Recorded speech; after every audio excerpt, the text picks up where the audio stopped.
ধোঁৱাচাঙত পৰিণত হৈছে নেকি আৰক্ষীৰ জনহিত জনসেৱাৰ শ্লোগান। টকা ভৰি কেনে এইমাত্ৰ থানাৰ পৰা গাড়ীখন উঠাই লৈ আহিছোঁ।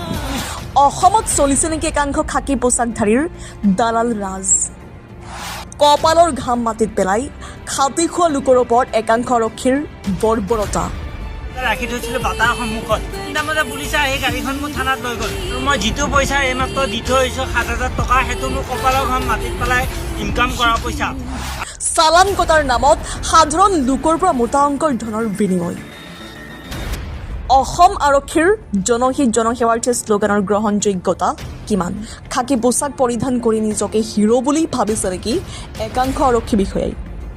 কপালৰ ঘাম মাটিত পেলাই ভোক নিবাৰণ কৰা জনতাৰ কষ্টৰ মূল্য বুজি নাপায় নেকি একাংশ আৰক্ষী বিষয়াই? মাত্ৰ 1 মিনিট সময় ৰাজপথত গাড়ী ৰখালেই অপৰাধ হয় নেকি সাধাৰণ জনতাৰ?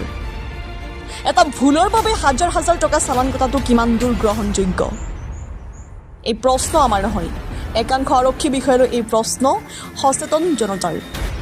কিছুমান মুহূৰ্তত দেখিবলৈ পোৱা যায় একাংশ আৰক্ষী বিষয়াৰ মইমতালি। খাকী পোচাকযোৰ পৰিধান কৰাৰ বাবেই গুৰু গোসাঁই নমনা হৈছে একাংশ আৰক্ষী বিষয়াই। খাটি খোৱা লোকৰ ওপৰত যেন বিপদ হৈ পৰিছে এনে আৰক্ষী বিষয়া। আমি কিয় এনেদৰে কৈছোঁ এই ভিডিঅ'টো চালেই গম পাব। এজন যুৱক ই ৰিক্সা চলাই পৰিয়াল পোহপাল দি আহিছে যুৱকজনে।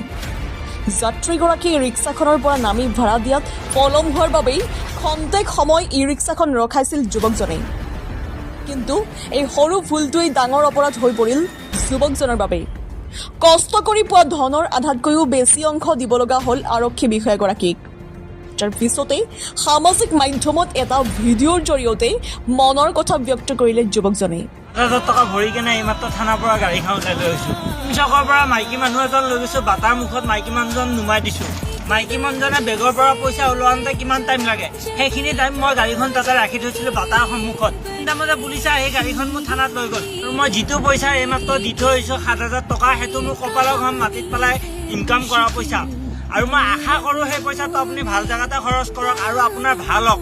সেই পইচাটো লৈ কেনে আপোনাৰ যাতে বিপদ নহওক, মই সেইটোৱে বিচাৰোঁ। আৰু এটা কথা মনত ৰাখিব, আপোনাক ভয় নকৰোঁ। যিটো ধমকি দিছে, যিটো গালি দিছে, মাৰিম, সেইবিলাকক মই ভয় নকৰোঁ। কিন্তু আপোনাৰ পোচাকযোৰক ভয় কৰোঁ। মই এইটো কাৰণে ভয় কৰিছোঁ আপোনাৰ পোচাকযোৰক, কাৰণ আপুনি পোচাকযোৰ পিন্ধি থকা সময়ত আপুনি মোক জেলতো ভৰাই থৈ দিব পাৰিব। তাৰপিছত মোৰ ফেমিলি কি হ'ব? মই গাড়ীখন চলাই ভাত খাই আছোঁ, গাড়ীখন চলাই মই ইনকাম কৰি আছোঁ, পইচা ছেভিঙো কৰিছোঁ। কিন্তু সেই ছেভিঙৰ পৰা আজি আপোনাক মই দান কৰিলোঁ। আপোনাৰ ভাল হওক, আপোনাৰ ল'ৰা ছোৱালীক আৰু শিক্ষা দিয়ক। আৰু এটা কথা, আপুনি চৰকাৰী চাকৰি কৰে ন, সেইকাৰণে আপোনাৰ লাজ লাগে। আপুনি চৰকাৰী স্কুলততো ল'ৰা ছোৱালীকতো পঢ়াব নোৱাৰে, আপুনি প্ৰাইভেট স্কুলত পঢ়াব লাগিব। মাহৰ মূৰতহে দৰমহা পায়, সেইখিনি পইচা আজি আপোনাৰ নচলে নহয়। আপোনাৰ যিহেতু ৰেষ্টুৰেণ্টত লৈ যাব লাগিব, দামী দামী কাপোৰ পিন্ধাব লাগিব, গতিকে সেইখিনি কাপোৰ আজি আপোনাৰ নচলে নহয়। গতিকে আমাক মাৰি কেনেতো আপোনালোকে চলিব লাগিব। মাৰিবি যিমান ইচ্ছা সিমান মাৰ।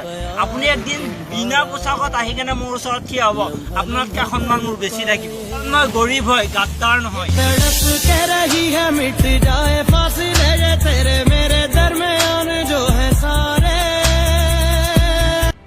News desk report NTV।